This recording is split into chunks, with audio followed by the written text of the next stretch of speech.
हमारे मन में गंदे विचार क्यों आते हैं? हम नहीं चाहते पर फिर भी हमारे मन में गंदे विचार आते रहते हैं। लेकिन क्यों? मन ही हमारा सबसे बड़ा दोस्त और मन ही हमारा सबसे बड़ा शत्रु है।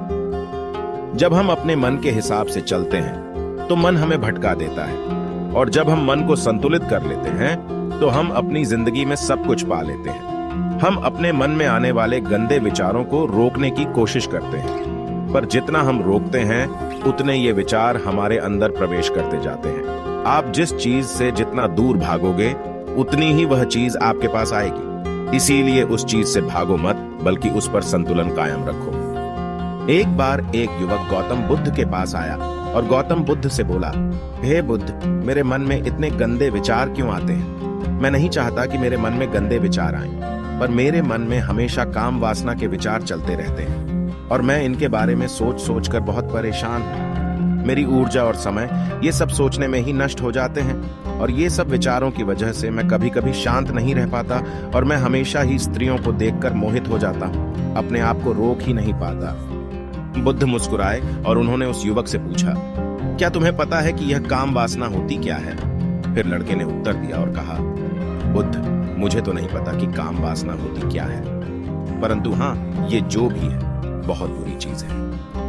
फिर बुद्ध ने उस युवक से कहा, सबसे पहले तो तुम्हें यह समझना है कि प्राकृतिक रूप से जो भी चीज हमारे अंदर है वह बुरी नहीं है। हमारे जीवन में उसकी कुछ न कुछ जरूरत होती है।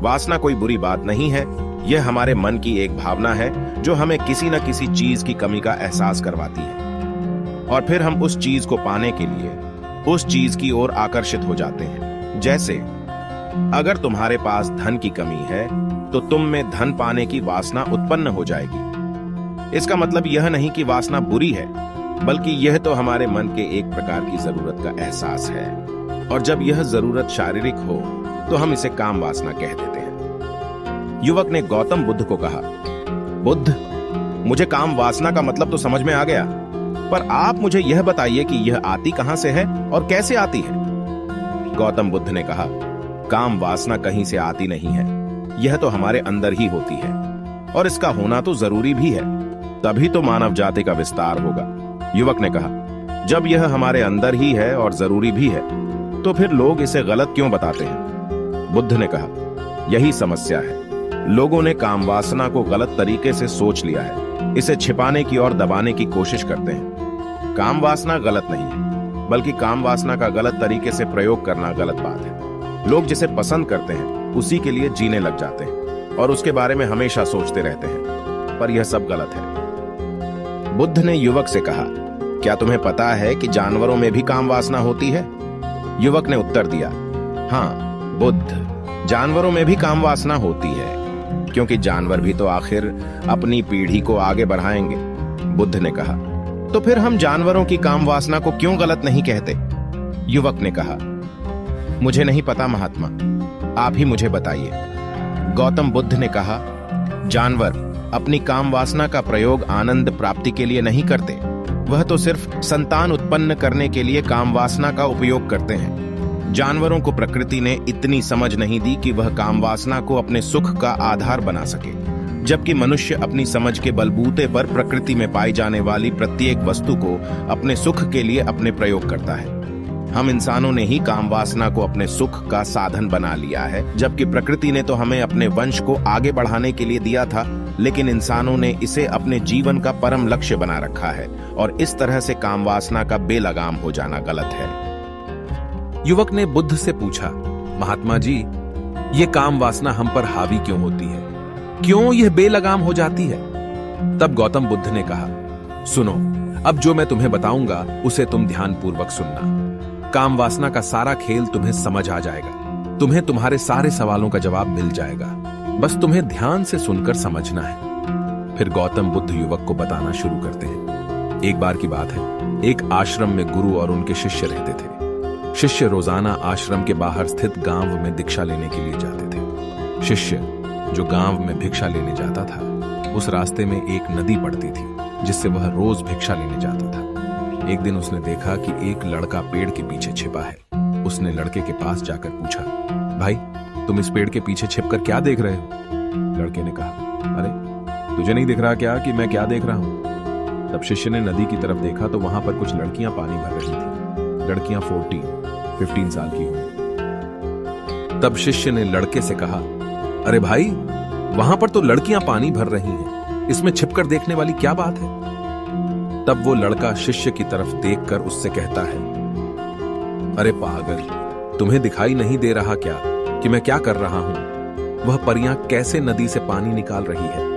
जरा उनकी अदाओं को देखो, उन रीढ़ को देखो, उनकी पतली कमर मटके को उठाते समय कैसे बल खाती है और उनके बाल उनकी कमर पर कैसे लहरा रहे हैं, मानो सुंदरता बिखरी पड़ी। शिष्य फिर नदी की तरफ देखता है और इस बार वह देखता ही चला गया। अभी तक तो उसे कुछ भी नजर नहीं आ रहा था और वह बिल्कुल निर्भय था। उसे किसी बात का कोई डर नहीं था, लेकिन अब वह छुपने लगा और उन लड़कियों को देखने लगा जैसे उसने कोई अपराध कर दिया हो। और जब वो छुपकर उन लड़कियों को देख रहा था तभी वो अंदर से कांप गया और उसने कहा कि यह मैं क्या कर रहा हूं? मैं जो भी कर रहा हूं वह सही नहीं है, मुझे यहां से चले जाना चाहिए। और फिर वह जल्दी से वह से चला जाता है। फिर वह आश्रम पहुंच जाता है। आश्रम जाकर वह अपने कार्यों में लग गया, लेकिन जो अभी वह देख कर आया था वही उसकी आंखों के सामने बार बार आ रहा था। उसके मन में वही दृश्य चल रहा था। उसका मन वही सब कुछ देखने के लिए ललचा रहा था। उसका किसी भी काम में मन नहीं लग रहा था। सुबह होते ही वह रोज भिक्षा के लिए आश्रम से जल्दी निकल जाता और नदी के पास वाले पेड़ के पास जाता, जहां वह लड़का पहले से मौजूद रहता था। उसके साथ मिलकर लड़कियों को छुप कर देखता था। अब वह रोज ऐसा करने लग गया। उसका मन अब किसी भी काम में नहीं लगता था। वह हमेशा किसी न किसी प्रकार के विचारों में उलझा रहता था। वह आश्रम के कार्यों को भी ठीक ढंग से नहीं कर पा रहा था। न वह ठीक से सो पाता था और न ठीक से खाना खा पाता था। उसका मन बेचैन सा रहता था। उसका मन बार बार उन लड़कियों के सौंदर्य को देखने के लिए ललचाता था। जब गुरु भिक्षा देते तब भी उसका मन कहीं और विचारों में खोया रहता था। गुरु ने अपने शिष्य की इन हरकतों को देखा। तब एक दिन गुरु ने शिष्य को अपने पास बुलाया और कहा, आज से मैं भी तुम्हारे साथ भिक्षा मांगने चलूंगा। तुम और मैं साथ साथ भिक्षा मांगने चलेंगे। तभी शिष्य ने गुरु को मना करते हुए बोला, नहीं गुरुदेव, आप परेशान क्यों हो रहे हो? मैं अकेले ही ठीक से भिक्षा मांग सकता हूं। गुरु ने शिष्य से कहा, ठीक है, तुम अकेले ही भिक्षा मांगने जाओ। इसके बाद शिष्य भिक्षा मांगने निकल गया। शिष्य के जाने के बाद गुरु भी आश्रम से निकल गए और शिष्य का पीछा करने लगे कि वह कहां जाता है, किससे मिलता है। यह सब देखने के लिए उसके पीछे पीछे चलने लगे। थोड़ी दूर जाने के बाद गुरु ने देखा कि उनका शिष्य एक लड़के के साथ एक पेड़ के पीछे अपराधी की तरह छिपा हुआ है और छिपकर कुछ देख रहा है। गुरु भी अपने शिष्य के पीछे जाकर खड़े हो गए, यह देखने के लिए कि आखिर उनका शिष्य क्या देख रहा है, जिसके लिए वह पेड़ के पीछे अपराधियों की तरह छिपा पड़ा है। गुरु ने देखा कि उनका शिष्य पेड़ के पीछे छिपकर लड़कियों को देख रहा है जो नदी से पानी भर रही है। तभी गुरु ने शिष्य से कहा, क्या तुम लड़कियों से भी भिक्षा लोगे? गुरु की आवाज सुनकर शिष्य का मन घबराया और उसके पसीने छूटने लगे। वह थर-थर कांप रहा था, जैसे किसी चोर को पकड़ते समय रंगे हाथों पकड़ लिया। उसकी हालत खराब हो गई। वह कुछ भी नहीं बोल पा रहा था। वह लड़का जो शिष्य के साथ था वहां से भाग गया, जिससे शिष्य और भी घबरा गया था।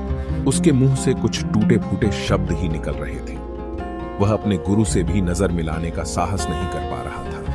गुरु ने शिष्य की ओर देखा और कहा, मेरा शिष्य तो निर्भय है, उसे तो किसी भी चीज का डर नहीं है, लेकिन ये क्या, तुम तो डर के मारे कांप रहे हो। शिष्य ने गुरु से कहा, मुझे माफ कर दो, इसमें मेरा कोई दोष नहीं है।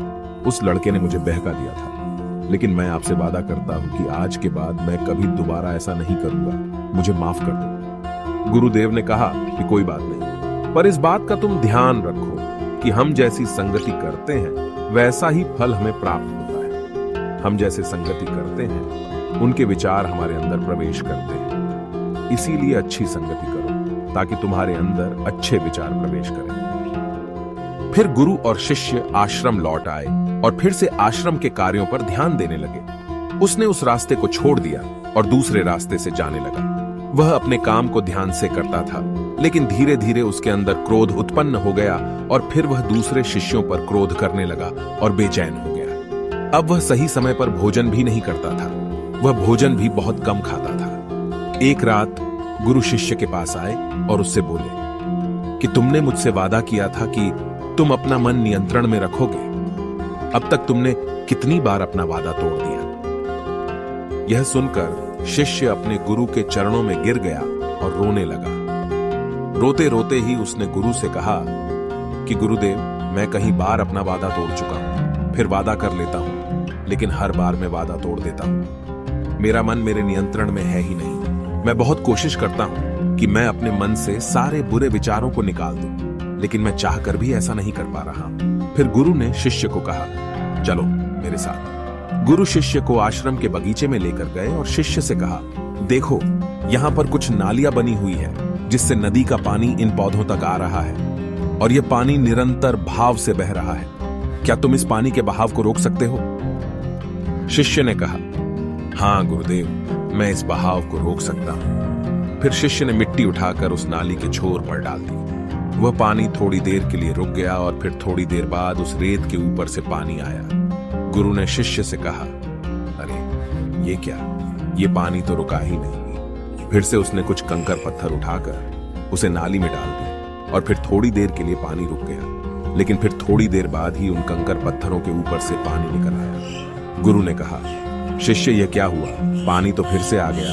तुम तो बोल रहे थे कि तुम इसे रोक दोगे। क्या हम किसी चीज को पूरी तरह से रोक सकते हैं? तब शिष्य ने कहा, कोई बात नहीं गुरुदेव, मैं इस पानी को तो रोक कर आपको दिखाऊंगा। फिर उसने एक बड़ा सा पत्थर लेकर आया और उसे नाली पर डाल दिया। पानी रुक गया। तब शिष्य ने गुरु से कहा, देखा गुरुदेव, मैंने कहा था ना कि पानी को मैं रोक दूंगा। मैंने पानी को रोक दिखाया। आपकी बात मैंने पूरी कर दी। गुरु मुस्कुराए और बोले, अच्छा जरा ध्यान से देखो, पानी रुक गया है क्या? वो तो पीछे की नाली तोड़कर बाहर आ गया और अगल बगल से बह रहा है। और ध्यान से देखो, इस पत्थर के आगे भी आ गया और यह पानी अपना रास्ता बदलकर फिर से आगे की तरफ बह जाएगा। फिर थोड़ी देर बाद ऐसा ही हुआ। फिर गुरु ने शिष्य को समझाया, तुम्हारे साथ भी तो ऐसा ही चल रहा है। तुम बार बार प्रयास कर रहे हो, बड़े से बड़ा प्रयास कर रहे हो, पर हर बार तुम्हारा प्रयास टूट रहा है और यह हमेशा टूटता ही रहेगा। यह पत्थर तुम्हारा प्रयास है और यह पानी तुम्हारे विचार। तुम कितना भी बड़ा पत्थर रख लो, लेकिन पानी तो अपना रास्ता बना ही लेगा। ये देखकर शिष्य ने पूछा, हे गुरुदेव, क्या कोई तरीका नहीं है जिससे मैं गंदे विचारों से बाहर निकल सकूं? गुरु ने कहा, एक तरीका है। यह पानी जिस नदी से आ रहा है, तुम वहां से इस पानी का रास्ता ही बदल सकते हो। गुरु शिष्य को एक नदी के पास ले गए जहां से उस बगीचे में पानी आ रहा था। गुरु ने शिष्य से कहा, वो पानी इसी नदी से जा रहा है। अगर हम यहीं से उसका रास्ता बंद कर दें, जहां से पानी बगीचे में जा रहा है, तो क्या हम पानी को रोक नहीं सकते? शिष्य ने कहा, हाँ गुरुदेव, अवश्य ऐसा हो सकता है। मैं इस पानी को यहीं से बंद कर देता हूं। तब आगे की नाली में पानी जाएगा ही नहीं और फिर बगीचे में पानी ही नहीं जाएगा। फिर गुरु ने कहा, शिष्य अगर पानी बगीचे में नहीं जाएगा तो पेड़ पौधों को पानी कहां से मिलेगा? उन पेड़ पौधों को तो पानी की आवश्यकता है। फिर शिष्य ने विचार किया और कहा, मेरे मन में तो यह बात आई ही नहीं, इस पानी का बगीचे में जाना जरूरी भी है। गुरु ने कहा, और उन पेड़ पौधों में कुछ ऐसे हैं जिनको रोज पानी की आवश्यकता है, वो तो मुरझाकर मर ही जाएंगे। पानी तो हमें खोलना ही होगा। शिष्य ने गुरु की बात सुनकर पानी का रास्ता खोल दिया। तब गुरु ने पूछा, अगर हम इस नदी के पूरे पानी को बगीचे की तरफ मोड़ दें तो क्या होगा? शिष्य ने उत्तर दिया, गुरुदेव, वहां पर जितने भी पेड़ पौधे हैं वो सब गलकर नष्ट हो जाएंगे और वहां पर कुछ नहीं बचेगा।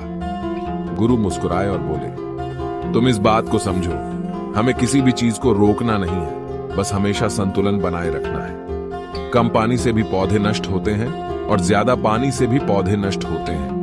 हमारा जीवन संतुलन से ही चलता है। गुरु ने शिष्य से कहा, अगर मैं तुम्हें कुछ कहूं कि तुम आम के बारे में मत सोचो, तो तुम्हारे मन में सबसे पहले किसका चित्र आएगा? शिष्य ने बोला, गुरुदेव, मेरे मन में तो पहला चित्र आम का ही आएगा। गुरु ने कहा, जब हम गंदे विचारों को जबरदस्ती रोकने का प्रयास करते हैं तो वे और भी मजबूती से हमारे अंदर प्रवेश करते हैं। इसीलिए हमें उन्हें कभी भी दबाने की कोशिश नहीं करनी चाहिए। फिर गुरु ने शिष्य को कहा, हमारे गंदे विचार बुरे लोगों की संगति करने की वजह से भी आते हैं। कभी कभी कामुकता हमारे अंदर होती नहीं है, लेकिन कुछ अश्लील लोगों के साथ रहने की वजह से ये हमारे अंदर हावी हो जाती है। फिर शिष्य ने कहा, गुरुदेव आप सही कह रहे हैं, मैं अपने मार्ग से भटक गया था। फिर वह शिष्य उस रात बहुत ही चैन की नींद सोया। सुबह अपने कार्यों को पूरे मन से किया और फिर सुबह वह भिक्षा लेने के लिए उसी रास्ते से गया जहां वह लड़का आज भी पेड़ के पीछे छुपकर उन लड़कियों को देख रहा था। वह शिष्य उसे नदी पर गया जहां वह लड़कियां पानी भर रही थीं। उसने उन लड़कियों से पानी मांगा और उन लड़कियों में से एक लड़की ने उसे पानी पिलाया और उसे शिष्य के चरण छुए। शिष्य ने उसे आशीर्वाद दिया कि तुम्हारा कल्याण हो, जिससे कि मानसिकता सकारात्मक ऊर्जा से भर जाए। उसके चेहरे पर मुस्कान आ गई थी, जैसे कि उसे कुछ खोया हुआ वापस मिल गया। वह वापस अपने रास्ते से जाने लगा। तभी पीछे से वह लड़का आ गया जो पेड़ के पीछे छुपा हुआ था। वह शिष्य के पास आया और बोला, क्या बात है, आज तो तुमने नजदीक से दर्शन कर लिए, तुम तो मुझसे भी आगे निकले। तब शिष्य ने कहा, हम हमेशा दूसरों के दर्शन करने में ही व्यस्त रहते हैं, अपने दर्शन कर ही नहीं पाते। तुम कब तक इस पेड़ के पीछे छुपाते रहोगे? किसी को पसंद कर लो, उसे बोल दो। अगर वो भी तुम्हें पसंद करती है तो शादी कर लो और उससे पहले तुम कुछ बन जाओ। अपने आप को पहचान लो, ऐसे अपना समय बर्बाद मत करो। फिर वह लड़का रोज उस शिष्य से मिलने लगा और उसने लड़के को नदी पर न जाने के लिए प्रेरित किया। और फिर वह लड़का अपने जीवन में कुछ बनने के लिए संघर्ष करने लगा। तो तुमने देखा कि संगति का असर क्या होता है। अपनी संगति बदलो, अपने विचार बदलो। गुरु ने शिष्य से पूछा, क्या तुम्हें अपने सभी सवालों का उत्तर मिल गया? तब शिष्य ने कहा, हाँ महात्मा जी, आपका धन्यवाद। तब गुरु ने शिष्य से कहा कि जब तुम्हारे मन में गंदे विचार आए तब तुम अपने आप को दोषी मत मानो। यह शरीर है और यह सब इसने हजारों वर्षों से सीखा है। एक केवल तुम्हारे सोच लेने से या शपथ लेने से ये टूटने वाला है नहीं, लेकिन तुम्हारे पास वो शक्ति है, वो ऊर्जा है जिसका तुम्हें संतुलन उपयोग करना है। तुम एक जीवित ऊर्जा हो जो कुछ भी अनुभव करने के लिए स्वतंत्र है। इसीलिए तुम अपने आप को पहचानो। इस कहानी से हमें यह सीख मिलती है कि हमारे विचारों का महत्व कितना अधिक होता है। हमारे विचार ही हमारे भविष्य की दिशा को निर्धारित करते हैं। हमें सकारात्मक विचारों को अपने मन में पूरी शक्ति के साथ अपनाना चाहिए ताकि हम सही दिशा में आगे बढ़ सकें।